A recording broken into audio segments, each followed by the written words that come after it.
আজকে আমি 35 ফুট 0 ইঞ্চি বা এই 25 ফুট 0 ইঞ্চির মধ্যে খুব সুন্দর একটা 3 BHK হাউস প্ল্যান নিয়ে তোমাদের সামনে চলে এসেছি। আজকের প্ল্যানের আউটসাইড ওয়াল কিন্তু আমি 10 ইঞ্চির করে প্রোভাইড করেছি, এবং যে ইনসাইড ওয়াল রয়েছে সেগুলো কিন্তু আমি 5 ইঞ্চি করে প্রোভাইড করেছি। এবং শুধুমাত্র ফার্স্টের দিকে একটা জায়গায় আমি আউটসাইড ওয়াল 5 ইঞ্চি প্রোভাইড করেছি। ওকে, তো কোথায় কোথায় ওয়াল প্রোভাইড হবে সেগুলো আমি চলো দেখিয়ে দিই ফার্স্টেই। যেসব জায়গাগুলো আমি হ্যাশ লাইন দ্বারা প্রোভাইড করছি, ক্রিয়েট করে দিচ্ছি, সেই জায়গাগুলো আজকের বিল্ডিং প্ল্যানের ওয়াল প্রোভাইড হবে। ওকে,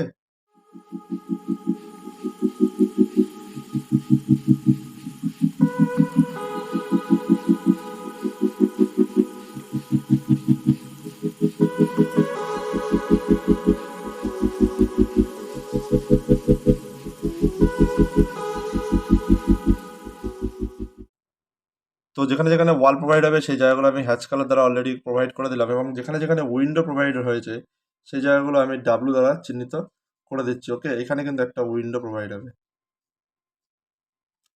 উইন্ডোর মেজারমেন্টগুলো কিন্তু পুরোটাই তোমাদের ইচ্ছা। তোমরা 4 ফুট বাই 4 ফুটের দিতে পারো, 5 ফুট বাই 4 ফুটেরও দিতে পারো। কি উইন্ডো দেওয়া পুরোটাই তোমাদের ইচ্ছা। তো এবার আমি বলে দেবো কোথায় কি কি, কোন দিশায় কি কি প্রোভাইড হবে। তো এখান থেকে এন্ট্রি করে তোমরা দেখো, এই জায়গাটা যদি তোমরা একটা ওয়াল প্রোভাইড করে দাও এবং এখান থেকে যদি তোমরা ফার্স্ট ফ্লোরে ওপরে ওঠো, তাহলে কিন্তু তোমরা এই টোটাল পার্টটা কিন্তু একটা রেন্ট হাউস হিসাবে ব্যবহার করতে পারবে, এবং ফার্স্ট ফ্লোরে যে থাকবে সেও কিন্তু এখানটা একটা ওয়াল প্রোভাইড করে দিলে টোটালটার ওপরেই বেস করে তারা কিন্তু থাকতে পারবে।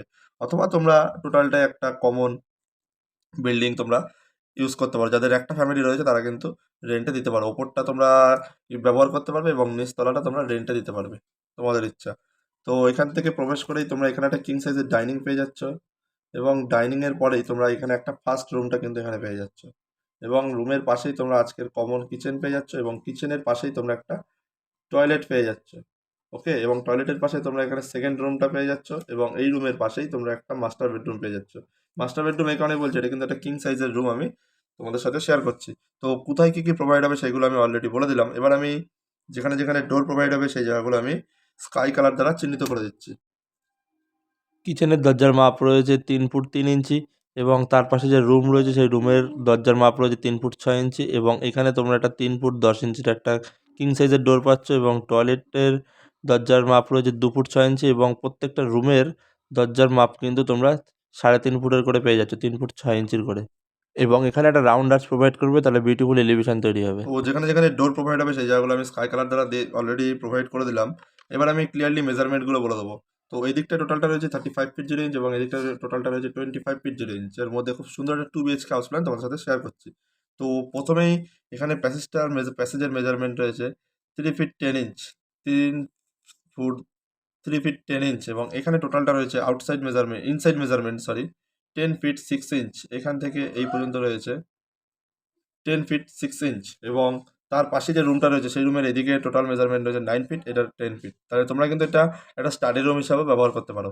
ওকে, তো তারপরে আমি ডাইনিংয়ের এই দিকটা টোটালটা রয়েছে 16 ফিট 4 ইঞ্চ, 16 ফিট 4 ইঞ্চ, এবং এই দিকটা টোটালটা তোমরা পেয়ে যাচ্ছ 11 feet 0 inch, 11 feet 0 inch. Inside মেজারমেন্টের গুলো আমি কিন্তু এবার বলে দিচ্ছি। তোমরা কিন্তু এইখানটায় ডাইনিং প্রোভাইড করে এখানে একটা সোফা বসিয়ে তোমরা এখানে কিন্তু একটা টিভি ক্যাবিনেট দিতে পারো। ওকে, অথবা তোমরা এই জায়গাটা একটা সোফা বসিয়ে এই দিকটা একটা সোফা বসিয়ে এখানেও একটা টিভি ক্যাবিনেট দিতে পারো, তাহলে সেক্ষেত্রে ডাইনিং টেবিলটা একটু সরে যাবে। ওকে, তো এবার আমি ডাইনিংয়ের এই দিকের মাপটা বলে দেবো। এই দিকটা কিন্তু একটু একটু ছোট রয়েছে, এই দিকটা 16 ফুট 4 রয়েছে, এখানে একটা প্যাসেজ পেয়ে যাচ্ছ, কিন্তু এইখানটায় কিন্তু মাপটা কমে যাবে। এইখানে মাপটা হবে 14 ফুট 0 ইঞ্চি, 14 ফিট 0 ইঞ্চ। ওকে, ইনসাইড মেজারমেন্টগুলো আমি কিন্তু বলছি।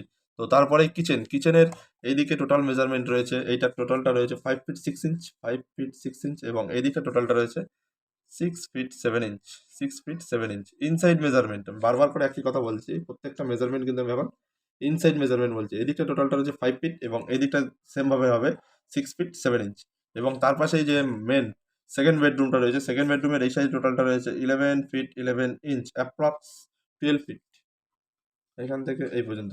এবং আর এই দিকটা টোটালটা রয়েছে 12 ফিট 0 ইঞ্চ। তা তোমরা অ্যাপ্রক্স 12 ফিট বাই 12 ফিটের মধ্যে খুব সুন্দর একটা সেকেন্ড রুম পেয়ে যাচ্ছ। এবং মাস্টার বেডরুমের এই সাইডে টোটালটা তোমরা পাচ্ছ 11 ফিট 0 ইঞ্চ, 11 ফিট 0 ইঞ্চ, এবং এই দিকটা টোটালটা তোমরা সেক্ষেত্রে পাচ্ছ 15 ফিট 0 ইঞ্চ, 15 ফিট 0 ইঞ্চ। তো প্রত্যেকটা মেজারমেন্ট আমি ক্লিয়ারলি বলে দিলাম, শুধুমাত্র স্টেয়ারটা বাদে আমি প্রত্যেকটা পার্ট কিন্তু বলেছি। স্টেয়ারের এদিকটা টোটালটা হবে 6 ফিট 6 ইঞ্চ। তাহলে একটা যদি 6 ফিট 6 ইঞ্চ হয়, এই মিডিলের এই গ্যাপটা কিন্তু 2 ইঞ্চির একটা গ্যাপ থাকবে, তাহলে এই প্রত্যেকটা স্টেপ কিন্তু 3 ফুট 2 ইঞ্চি করে প্রোভাইড হবে। 3 ফুট 2 ইঞ্চি, ওকে, 3 ফিট 2 ইঞ্চ। তো ক্লিয়ারলি আমি বলে দিলাম কোথায় ডোর, কোথায় উইন্ডো প্রোভাইড হবে। 75 স্কোয়ার ফিট বিল্ডিং প্ল্যানটা তৈরি করতে তোমাদের অ্যাপ্রক্স 10 লাখ টাকা মতন লাগতে পারে, এবং এই 10 লাখ টাকাটা কিন্তু অনলি বিল্ডিং কস্ট। এটার মধ্যে কোনো রকম টাইলস, কালার, মার্বেল কিন্তু ইনক্লুডিং নয়। এর মধ্যে টোটাল রুফটা রয়েছে, ডোর, উইন্ডো রয়েছে, মেঝে রয়েছে, সিমেন্ট মেঝে পিসিসি ঢালাই দিয়ে, ওকে। কোনো রকম টাইলস, কালার, মার্বেল কিন্তু এর মধ্যে ইনক্লুডিং নয়। তো প্ল্যানটি ভালো লেগে থাকলে অবশ্যই প্ল্যানটিকে লাইক করে দেবে, এবং চ্যানেলে নতুন এসে থাকলে চ্যানেলটিকে অবশ্যই সাবস্ক্রাইব করে দেবে। এবং প্ল্যানটি ভালো লেগে থাকলে তোমরা তোমাদের কাজিনদের সাথেও কিন্তু প্ল্যানটা শেয়ার করতে পারো, তাহলে তোমাদের কাজিনদের ড্রিম হাউস কিন্তু আজকে আমার এই প্ল্যানের মাধ্যমে হতে পারে। তো আজকের মতন এই পর্যন্তই, দেখা হচ্ছে পরবর্তী নেক্সট ভিডিওতে। ওকে, বাই, থ্যাংক ইউ।